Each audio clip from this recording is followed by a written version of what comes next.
Hi guys, welcome back to just vlogs UK. कैसे हैं आप सभी? मैं आस करती हूँ कि आप सभी अच्छे होंगे और खुश होंगे और मेरे व्लॉग को भी अच्छा समझकर देख रहे होंगे। उन सभी का थैंक यू वेरी मच जो मेरे चैनल को देखा, जिन्होंने वीडियो को देखा और लाइक शेयर सब्सक्राइब किया चैनल को।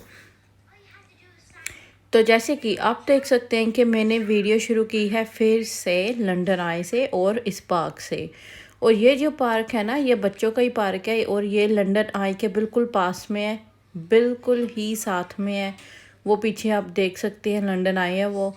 और हम वहाँ पर कैसे पहुँचे दोबारा फिर से? लास्ट टाइम जब हम आए थे तो हमने कुछ कुछ चीज़ें कंप्लीट नहीं कर पाए थे, देख नहीं पाए थे। जैसे कि बोट छूट गई थी क्रूज रिवर, तो फिर हमने दोबारा फिर से बुकिंग की थी। वो सामने जो ऊपर है वो होटल है, होटल था वो एक मुझे नाम भूल गया उसका, शायद मैरिट नहीं मैरिट नहीं है, कोई और है, लेकिन मुझे भूल गया। तो उसके बाद फिर ना लंदन आई के बिल्कुल पास हम जब गए तो हमने फिर बुकिंग की इसकी बोट के लिए। तो अब हम जा रहे हैं बोट की तरफ। सबसे पहले हमारे पास काफ़ी वक्त था तो हम इसलिए पार्क में रुक गए थे खेलने के लिए बच्चे के साथ। वहाँ पर हमने खेला कूदा थोड़ा सा, उसके बाद हम गए यहाँ पर बोट की तरफ। हमने तो गाइस, एक बात है कि जब आप यहाँ पर आ रहे हैं देखने जाने के लिए लंदन को, अगर आपको पहली बार जा रहे हैं आप, है ना, तो पैसों की चिंता मत कीजिए और आप अपनी टिकट को अपडेट कराइए।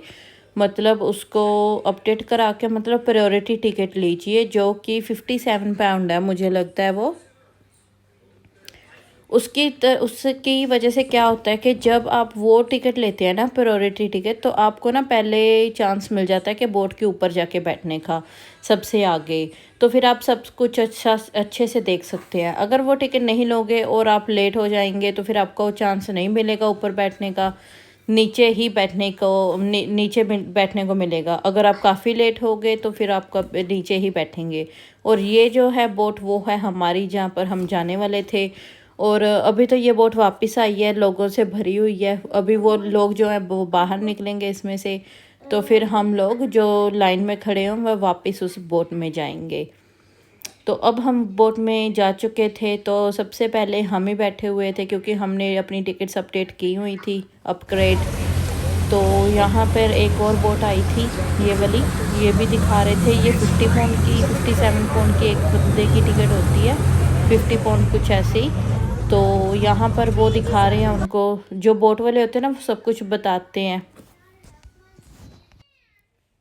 तो जी हाँ, वो सब कुछ बताते हैं। और अब इसके बाद मैं कुछ नहीं बोलूँगी और आप मेरे साथ वीडियो देखिए, ऐसे बने रहिए। और जब जब मेरी ज़रूरत होगी बोलने के बीच में तब मैं बोलूँगी। और लड़का जो है वो सब कुछ बताएगा, लेकिन वो बता इंग्लिश में रहा। अगर आपको नहीं समझ आएगी तो इट्स ओके। अब ये देखिए कितने लोग बैठे हुए हैं। ये जो है वो है comment house.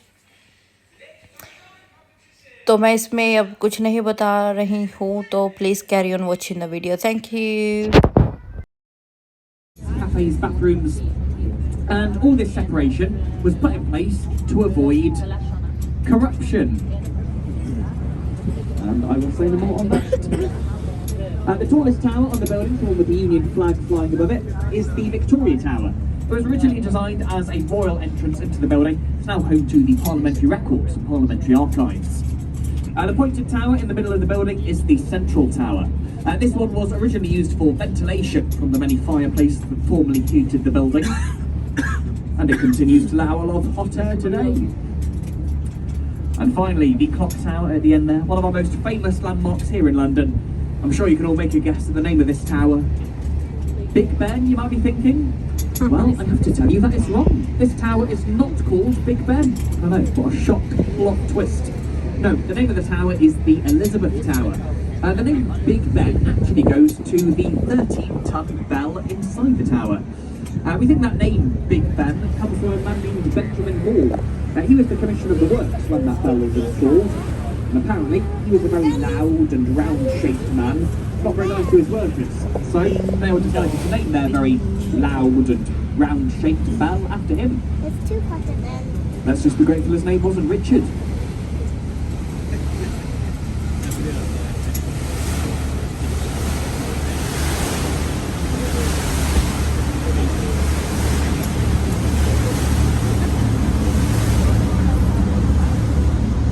A lot of restoration work has been going on the clock tower for almost 5 years now. It's looking very shiny and colourful at the moment. And this is an observation wheel as the pods are on the outside of it. This is not a Ferris wheel. My manager gets very upset when I use the F word. The Eye has 32 pods, one for each borough of London. But don't be confused if you find yourself on pod number 33. And that's because we've removed pod number 13 to reassure any superstitious guests. The Eye was designed by Mark Sparfield Architects, and its design was originally entered into a competition that was held to find a new landmark to celebrate the millennium. And the design for the Eye came in second place. However, British Airways liked the design so much that they offered to fund it themselves. It cost about £75 million to build, but it made that profit back within the first 2 years. The parts to assemble the Eye came from 60 around it. If you can see that, well done. I just see a big toast there, but wasn't quite enough. Behind the side of the railway bridge, we have the Golden Jubilee footbridges. These are the newest bridges in the city. They opened in 2002 to celebrate the Queen's Golden Jubilee, which marks 50 years on the throne. And of course, last month the Queen celebrated her Platinum Jubilee, marking 70 years on the throne. She's the first ever British monarch to do so, and probably last as well. Hotel. Loads of famous names have stayed in there over the years, from Charlie Chaplin and Marilyn Monroe, all the way up to Justin Bieber and Taylor Swift. The most expensive rooms at the Savoy are in the Royal Suite, and these will cost you an eye-watering £18,000 a night, with a 3-night minimum stay. With that price, you get your own hand-stitched mattress, butler service, and your own personal therapist. So there you go, if you're spending £18,000 in a hotel room, you need a therapist. The whole area to our right is our South Bank. And the South Bank Centre has its origins in the Festival of Britain of 1951, which was intended to be a tonic to the nation after World War II. We've got lots of different art venues over here, including the Royal Festival Hall, Queen's Hall, the House and the Ewood Gallery. Also, just to our right here, underneath the complex, we actually have the UK's very first skateboard park. It's called the Undercroft, opened in the early 1970s, and ever since it has claimed to be the home of British skateboarding.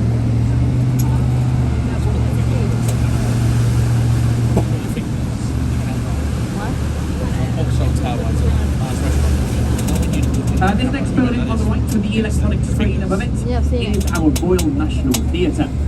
Like lots of buildings on the South Bank, it was built in the brutalist style of architecture. Prince Charles once described that building as looking like a nuclear power station. I don't think he's a massive fan of brutalism. However, despite the building's arguably rather ugly exterior, inside it you will find 3 beautiful theatres. The main one of those being the Olivier Theatre, named after Sir Laurence Olivier. You can see loads of great shows there, often before they get a West End transfer and at a much cheaper price. You can find all that West End quality here without the West End prices. Tickets usually start about £10, for some shows that will even get you a front row seat. Who's doing that? Who's doing that? Who's doing that? Coming up next on the right, you'll see a red brick building with white stripes, which, as you might be able to guess, was once owned by the company Oxo. Who's doing that? The company that make the stock tubes that's still very popular today. Who's doing that? And this building was once a meat storage warehouse for Oxo. Now, if you take a look at that tower at the top of the building, you might think that it spells out the company's name.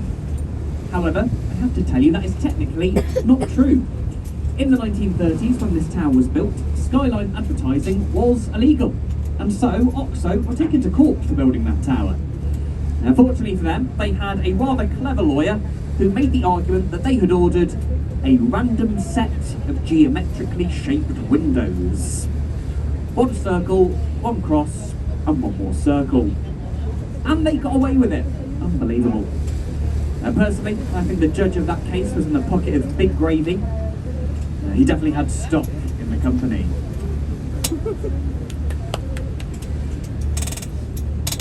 Over to your left now, you get your first great view of St Paul's Cathedral.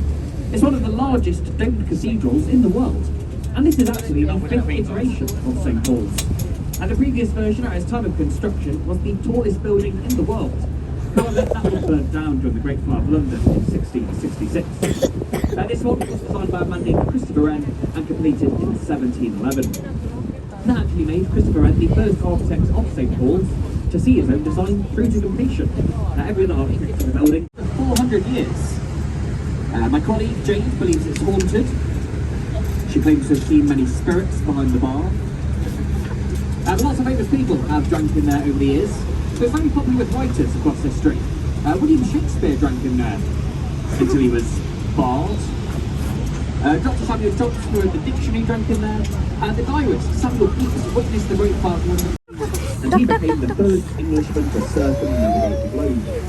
This reconstruction also went around the world in the 1970s to commemorate that journey. However, Francis Drake kind of made the original trip by accident. His real objective was to steal lots and lots of gold, mainly from Spanish ships returning from America. He stole all their stuff, didn't fancy facing them again, so he just kept going in a straight line until he went America. Look at that. England. When he got back here, how did we punish Francis Drake for his piracy? So, Queen Elizabeth I was very grateful and gave him a knighthood. Just goes to show you, sometimes going does pay. The Queen's Jubilee song. But Golden Line today, they've recently opened a new escape route both to serve as a monument to the fire and act as an observation platform, somewhere where the citizens of London could go up, watch their city regrow after the fire.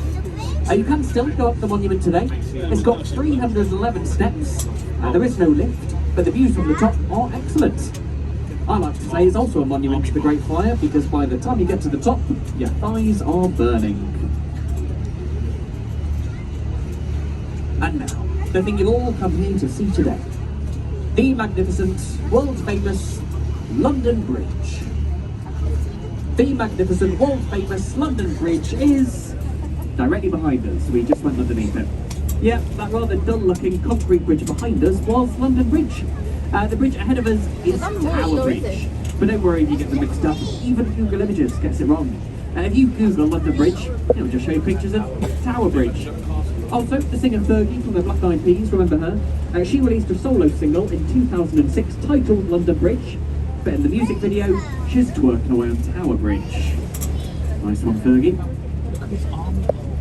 Now, this next thing I want to point out is a little hard to see right now, as it is a museum offered to buy it instead. And they offered a grand sum of £1. They were successful in their bid, so it now stands there as a floating wall museum. On the left side of the boat, this is where you get your first great view of the Tower of London, one of the most impressive fortresses in the UK. It's established by William the Conqueror, completed by William II in the year 1100, and it's had many, many functions over the past millennia. But I will talk all about the tower and its functions once we've turned around on our return journey. As we are now approaching Tower Bridge. This is a vascular bridge. It was designed by Horace Jones, completed in 1894. That word, vascular, comes from the French word bascule, meaning seesaw. And it means that the two parts in the middle would rise up and open to allow ships to pass through. In its opening year, it's estimated that these bascules would have opened around 6,000 times just within the 1 year. Opened about 30 times a day. It opens far less frequently nowadays. There's far less tall boats that need to pass through. It opens maybe once or twice a day if you're lucky.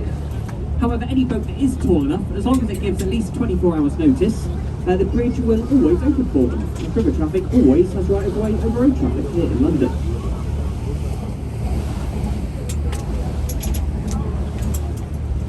Now, there is an old sailor's legend associated with Tower Bridge that claims if you wave to the people up there and receive a wave back, you'll earn 5 years good luck for the entire boat. So, up and out, give a cheer and a wave down, super nice, some good luck. Lovely stuff. That lady in yellow is Margaret. We pay her £5 an hour to stand there, no bucket yours. So that is a real and maudlin legend set in the city. This is the last bridge they would come under, and hopefully they would have loved ones standing on the bridge to wave them farewell. Now with me, hopefully in 5 years' time, they would still be here to welcome them back. So, we now find ourselves in the old port of London. What stands at 9.6 metres high, which is actually as tall as aviation laws will allow in the UK. I will admit it's not a perfect building. It does have a lot of flaws. It's got 95 floors to be precise. And it was going to have 96. But that's another story. Inside the yard, they have offices, bars, restaurants, and a seven-star hotel, and they do have a couple of apartments at the top as well. Last time I checked, one of the apartments at the top of the shop was selling for £43 million. Wow. All that you can't even open a window. That's ridiculous. So we are now going back to London Bridge. Yes, this glorious slab of concrete right here. And there's been a version of London Bridge in some form or another on this spot for around 2,000 years.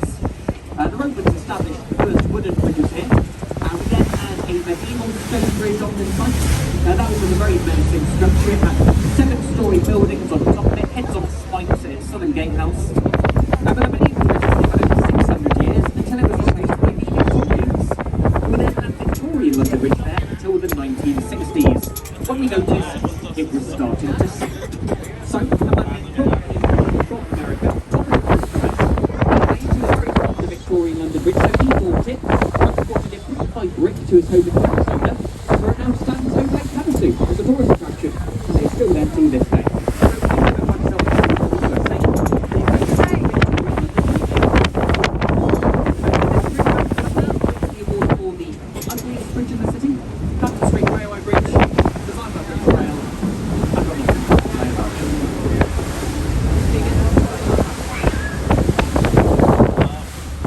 We do have a much prettier bridge.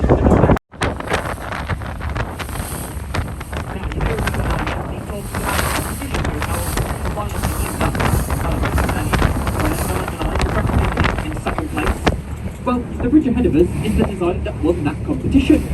This is Millennium Bridge. It opened in June of the year 2000. In its opening weekend, 160,000 people all walked across this bridge, and they all noticed a rather severe wobble. People were falling over trying to cross the bridge. People were puking off the side of it. It had to close after just 3 days.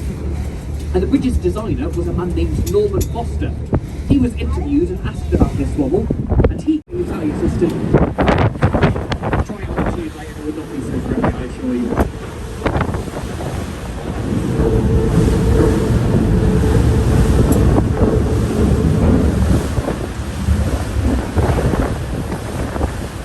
Over on the right, behind the trees, you can just about make out the top of a building with a light green roof, several flags above it. This is the Ministry of Defence, the MOD. And it gets the nickname of the iceberg. So what you see of it is just the tip. It is much larger underground and it is... तो चलिए बस अब जो boat cruise थी वो finish हो गई, काफ़ी अच्छी थी, जिसका सबको इंतज़ार था लंदन ब्रिज देखने का वो भी देख लिया।